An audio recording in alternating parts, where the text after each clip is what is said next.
Salut à toutes et à tous et bienvenue sur une nouvelle vidéo de complètement bananée. Aujourd'hui je vais parler du spécisme. Vous connaissez pas ce que c'est? Bah ça tombe bien, je vais en parler. Le spécisme, Kezako, comme on dirait chez nous. Rien à voir. Le spécisme, c'est une discrimination basée sur l'espèce. Avant d'approfondir le sujet, je voudrais rappeler que les Homo sapiens, c'est-à-dire nous, l'espèce humaine, nous faisons partie des animaux. Biologiquement, nous sommes dans la classe des animaux. Et le spécisme, comment ça fonctionne?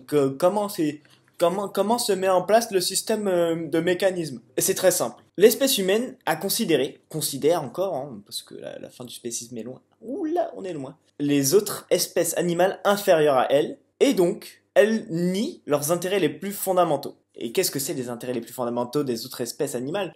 Je vais te le dire. C'est l'intérêt de vivre, l'intérêt de ne pas souffrir, et l'intérêt à disposer de son corps, de ses mouvements, de ses paroles, de ses actes, de façon libre. Et que provoque le spécisme dans notre société? Eh bien, vous le voyez sûrement partout, que les animaux sont traités comme des objets, comme des biens de consommation, des biens de divertissement, comme des merdes, comme des propriétés, comme des modèles biologiques pour tester des médicaments, comme des sortes de cibles contre lesquelles on pourrait tirer et chasser pour le plaisir.